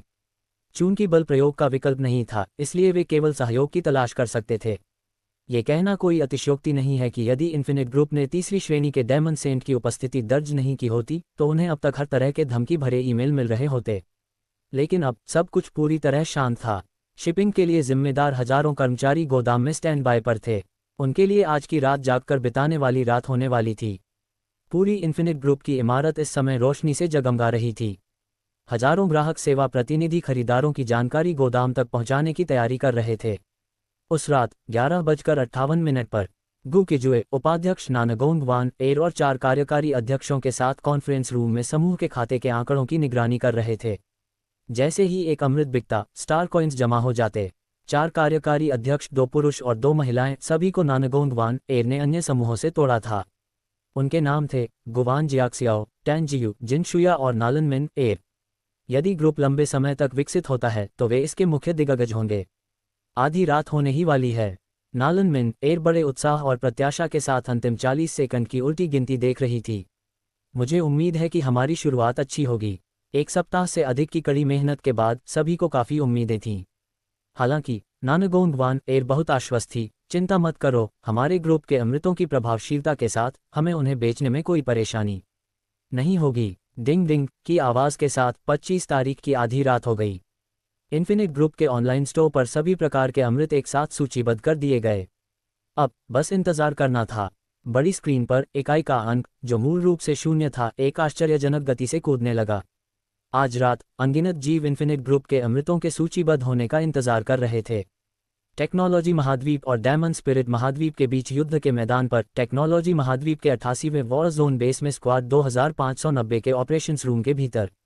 क्या इन्फिनिट ग्रुप के अमृत वास्तव में इतने चमत्कारिक हैं? जीशांग इन्फिनिट ग्रुप के मॉल में खरीदारी कर रहा था। उसने रैंक 5 हीलिंग अमृत और रिकवरी अमृत की 3 बोतलें खरीदीं। बिक्री की मात्रा को लगातार बढ़ते देख वह खुद को कुछ खरीदकर आजमाने से नहीं रोक सका। मैंने भी हीलिंग और रिकवरी अमृत की कुछ बोतलें खरीदी हैं। उनकी नकली होने पर 10 गुना मुआवजा की गारंटी के साथ। मैं देखना चाहता हूं कि क्या प्रभाव वास्तव में अन्य अमृतों से 3 या 4 गुना बेहतर हैं। जू होंग्यू, जू किंग, सू कियान और म्यू ह्यूक्सिन सभी अपनी उत्सुकता नहीं रोक सके और खरीदारी की। वे पिछले करीब आधे महीने से युद्ध के मैदान में थे। हर किसी ने कई दुश्मनों को मारा था और ढेरों मिलिट्री मेरिट्स, सैन्य योग्यता अंक अर्जित किए थे। इन अंकों को स्टार कॉइन्स में भी बदला जा सकता था। इसी समय बाई जिंगई ने फुसफुसाते हुए कहा, इन्फिनिट ग्रुप के बॉस, क्या आप सबको नहीं लगता कि उनके तौर तरीके, कार्य और दिखावट काफ़ी हद तक सीईओ गू से मिलते जुलते हैं? उसके लाइट ब्रेन की स्क्रीन पर आज की इन्फिनिट ग्रुप की प्रेस कॉन्फ्रेंस चल रही थी। चूंकि वे पहले युद्ध के मैदान में लड़ रहे थे, इसलिए उनमें से किसी ने लाइव प्रसारण नहीं देखा था। क्या ये सच है? ये सुनकर सभी उसे देखने के लिए आगे बढ़े। जब उन्होंने प्रेस कॉन्फ्रेंस में मुख्य सीट पर बैठे व्यक्ति को देखा तो सबकी आंखें थोड़ी सिकुड़ गईं। यह दिखावट हो या व्यवहार, ये इतने समान कैसे हो सकते हैं? कुछ देर देखने के बाद हर कोई दंग रह गया। इस दुनिया में 3 साल से अधिक समय बिताने के बाद उनका सामना कभी ऐसे किसी व्यक्ति से नहीं हुआ था जो उनके बॉस से इतना मिलता जुलता हो। सफ़ेद बाल, खून जैसी लाल आंखें और 60 से 70% समान दिखने वाला चेहरा। यहाँ तक कि उनका अंदाज और हरकतें भी उसी सांचे से ढली हुई लग रही थीं। क्या वे सीईओ गू हो सकते हैं? वे वास्तव में उनके जैसे दिखते हैं। जू होंग्यू को बहुत संदेह था। क्या उस रहस्यमय पंजे द्वारा एम्परर स्टार ले जाए जाने के बाद सीईओ गू पुनर्जीवित हो सकते हैं? हालांकि मैं वास्तव में विश्वास करना चाहता हूं कि वे ही बॉस हैं, लेकिन यह बहुत विचित्र है। शायद वे और बॉस बस एक जैसे दिखते हों। जीशांग सच मानना चाहता था, लेकिन वास्तविकता उसे बता रही थी कि यह बिल्कुल भी उसके बॉस नहीं हो सकते। महज 3 साल के भीतर इतना बड़ा ग्रुप कौन खड़ा कर सकता है? इसके अलावा इन्फिनिट ग्रुप के परिचय के अनुसार उनकी उम्र 1000 साल से अधिक है और वे डेमन किंग रैंक 9 हैं, जो हमारे सुपर मार्शल आर्टिस्ट के किंग मार्शल रैंक 9 स्टार के बराबर है। भले ही इस दुनिया में संसाधनों की चिंता न हो, लेकिन वे वर्तमान में केवल ट्रू मार्शल रैंक 6 या 7 स्टार पर ही पहुंचे हैं। सुधार करना बहुत कठिन है।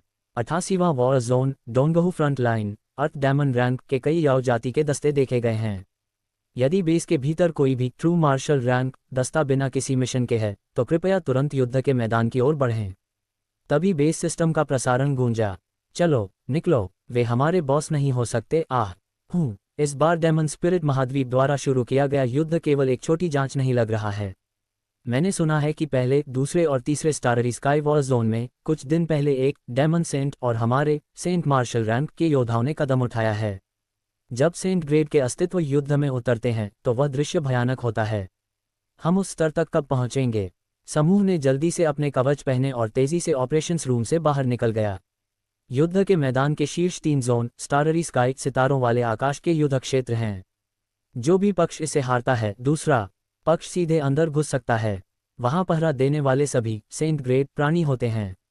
वे या तो कदम नहीं उठाते, और जब उठाते हैं तो वे स्वर्ग और पृथ्वी को नष्ट करने वाली शक्ति बन जाते हैं। केवल स्टाररीज का युद्ध क्षेत्र ही उनकी विनाशकारी शक्ति को सहन कर सकता है। ग्रहों की इच्छा भी उन्हें ग्रह के भीतर लड़ने की अनुमति नहीं देगी। इस स्तर के अस्तित्व बिना किसी वाहन के ब्रह्मांड की आकाशगंगाओं को पार कर सकते हैं और उंगली के इशारे से एक छोटी आकाशगंगा को नष्ट कर सकते हैं। सेंट ग्रेड के नीचे सभी चींटियां हैं। यही कारण है कि जिन समूहों के पास सेंट ग्रेड योद्धा थे, उन्होंने इन्फिनिट ग्रुप के पास भी सेंट ग्रेड योद्धा देखकर उन्हें दबाने का विचार तुरंत छोड़ दिया था। सच कहें तो गू किजुए की पहचान पर केवल जीशांग और अन्य लोगों को ही संदेह नहीं था।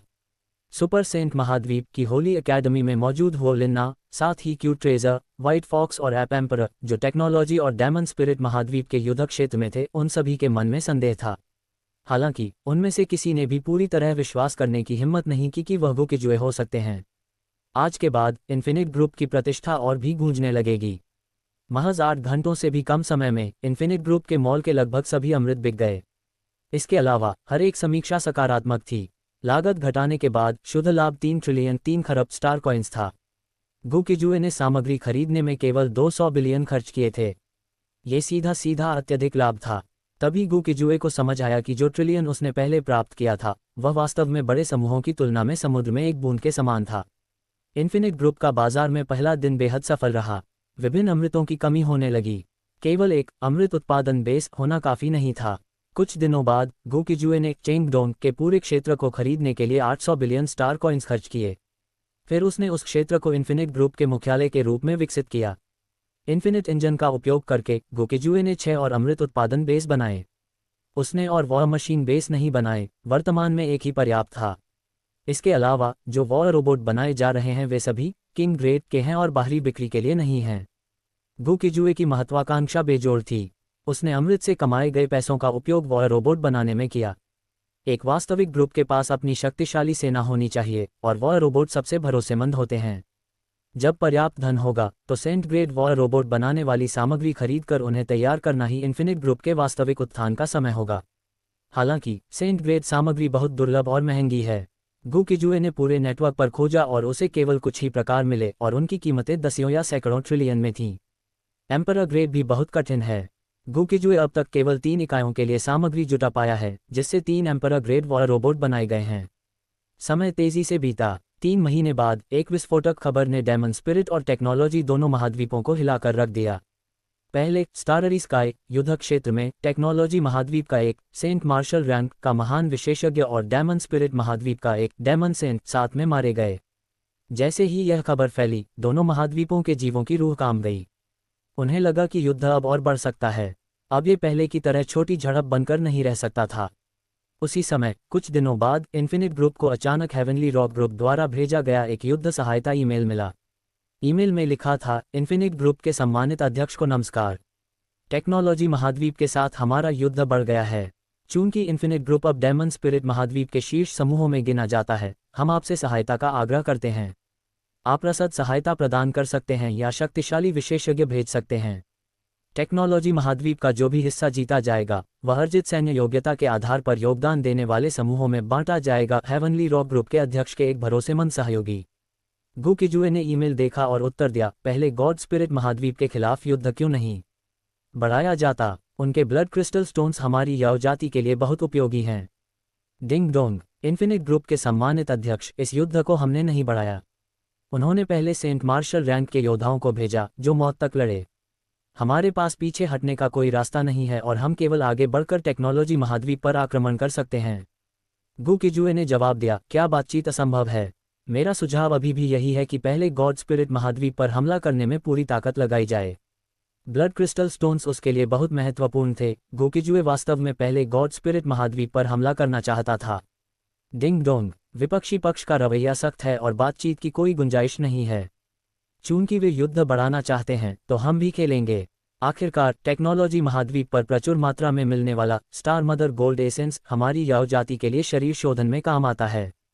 गु किजुए ने जवाब देखा, सिर हिलाया और यह जानते हुए कि उन्हें पहले टेक्नोलॉजी महाद्वीप से ही लड़ना होगा, जवाब दिया, आज से मेरा इन्फिनिट ग्रुप टेक्नोलॉजी महाद्वीप और गॉड स्पिरिट महाद्वीप को अमृत बेचना बंद कर देगा और डेमन स्पिरिट महाद्वीप को 30% की छूट पर बेचेगा। इसके अलावा हम युद्ध के मैदान में शक्तिशाली विशेषज्ञों का एक समूह भी भेजेंगे। इस तरह के युद्ध में इन्फिनिट ग्रुप अलग नहीं रह सकता था। यदि वे किनारे पर बैठकर तमाशा देखने की हिम्मत करते तो 6 बड़े ग्रुप सबसे पहले उन्हें ही नष्ट कर देते।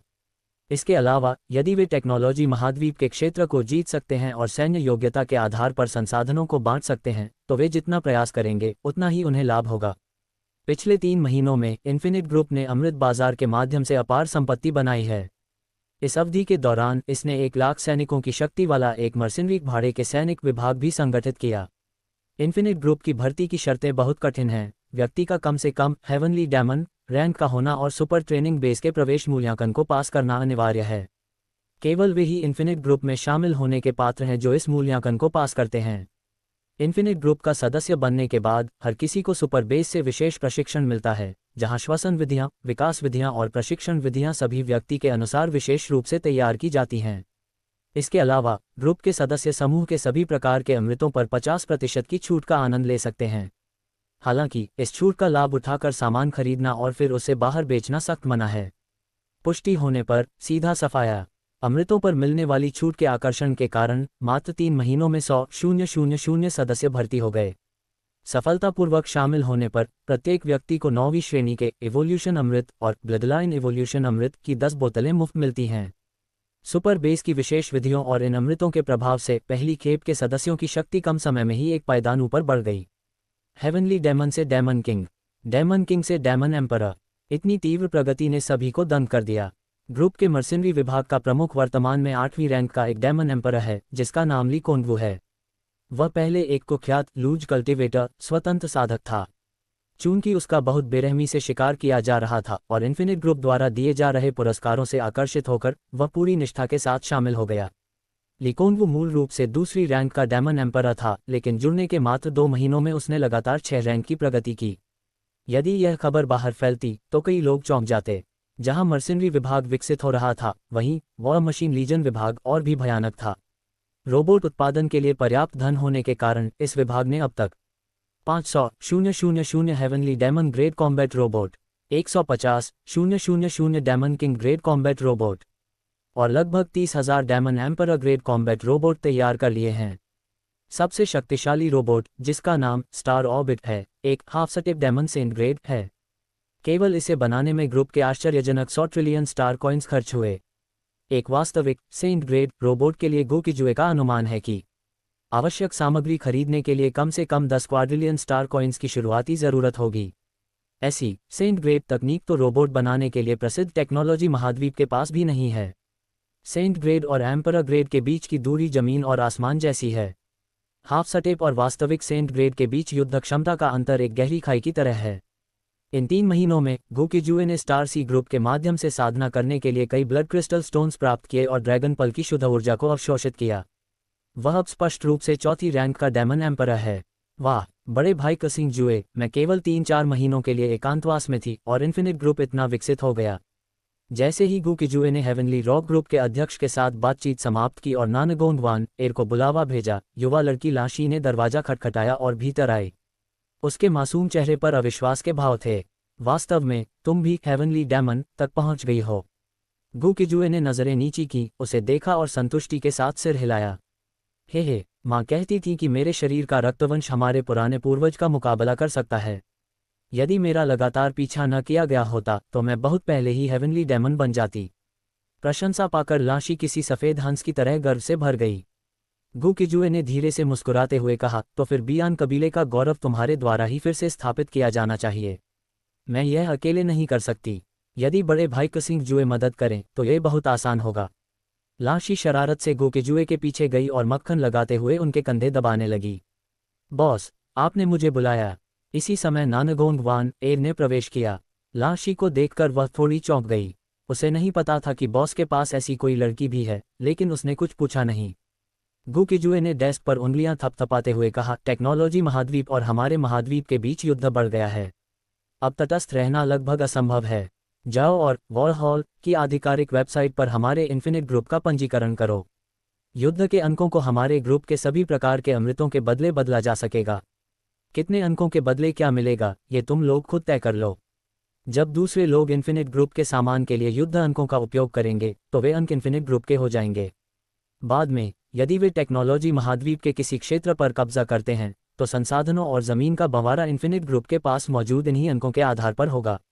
नानगोंग वान एर मुस्कुराए और बोली, जी, मैं इसके बारे में पहले से ही 4 कार्यकारी अध्यक्षों के साथ चर्चा कर रही थी, बस आपके आदेश का इंतजार था। इसके तुरंत बाद मर्सिनरी विभाग का प्रमुख ली कोंडवू अंदर आया। बॉस, क्या आदेश है?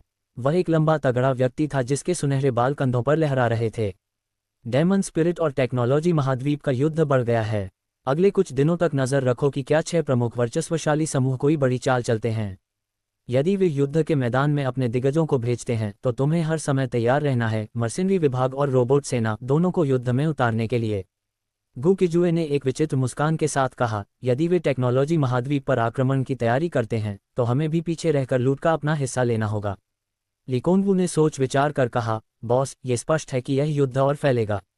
एम्परर स्टार के संसाधन अब अपर्याप्त हो रहे हैं। मुझे लगता है कि तीसरा महाद्वीपीय युद्ध शुरू होने वाला है। पूरे ब्रह्मांड में एम्परर स्टार के संसाधन सबसे प्रचुर और कीमती हैं। वर्तमान में केवल एक चीज़ जो तीसरे महाद्वीपीय युद्ध को रोक सकती है, वह है एम्परर स्टार जैसा ही कोई दूसरा जीवन वाला ग्रह खोजना और उसे लूटना।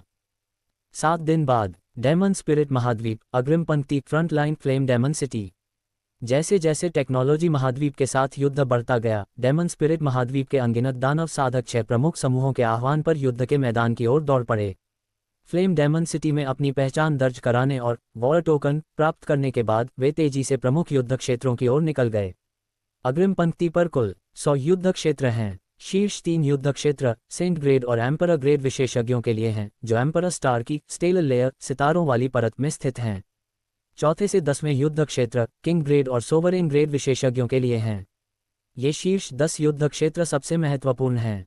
यदि कोई भी युद्ध क्षेत्र टूटता है तो दुश्मन सीधे अंदर घुसने में सक्षम हो जाएगा। डेमन स्पिरिट महाद्वीप और टेक्नोलॉजी महाद्वीप के बीच की सीमा सैकड़ों करोड़ों मील तक फैला एक दलदली क्षेत्र है, जो दोनों महाद्वीपों को एक काली रेखा की तरह अलग करता है।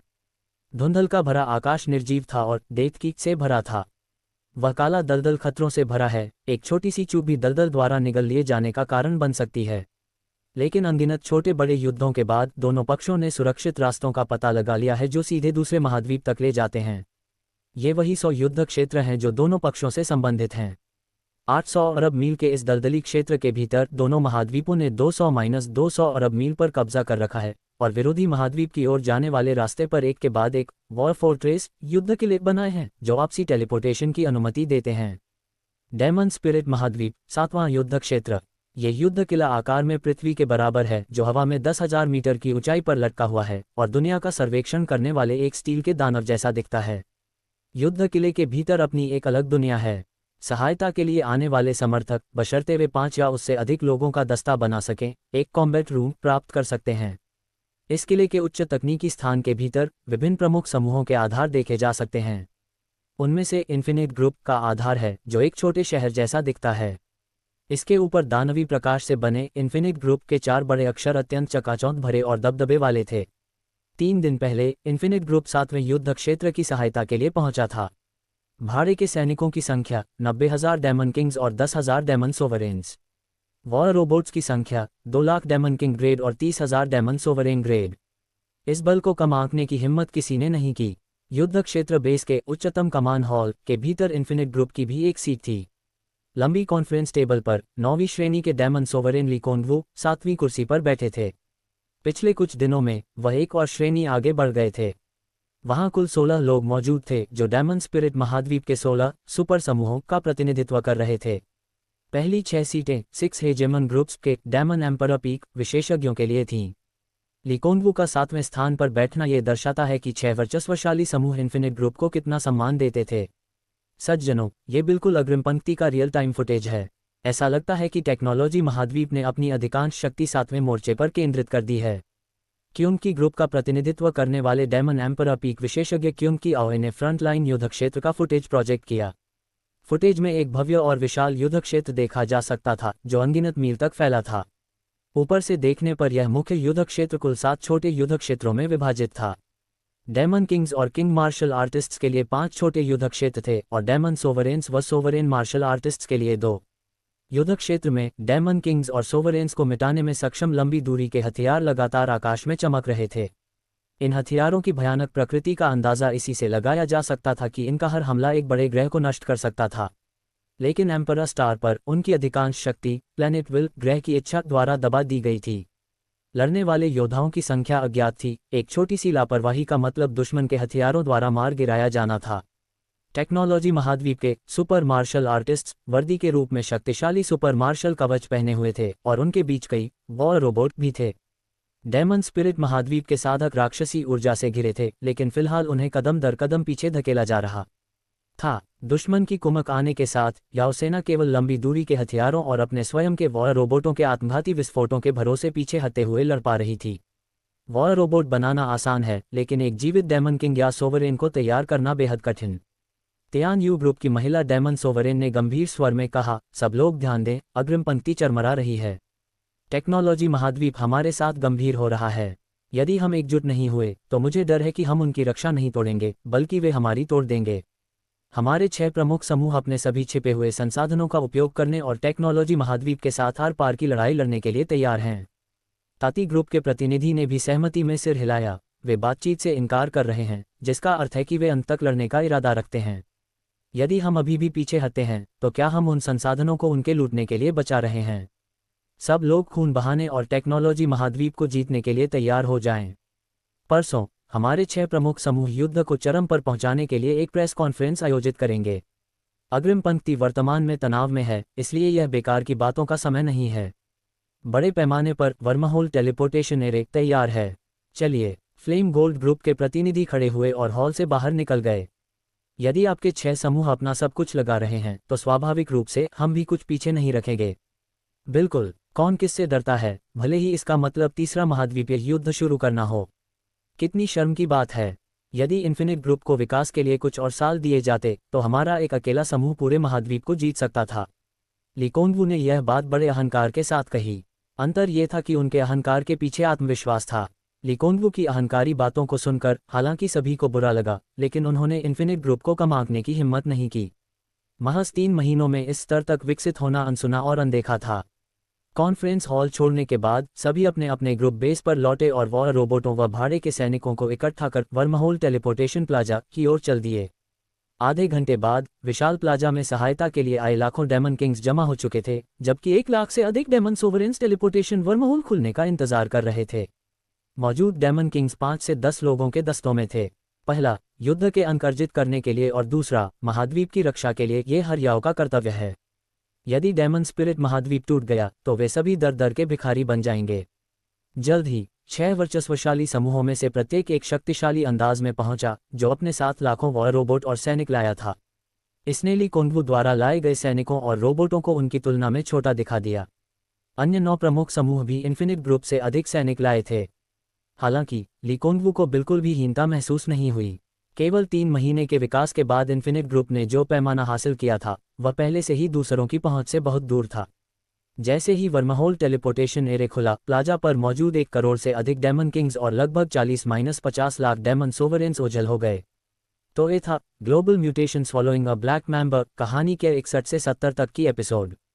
अगर कहानी पसंद आई तो सब्सक्राइब, लाइक और कमेंट करें, और भी इसी तरह के कहानी सुनने के लिए हमारे साथ जुड़े रहे।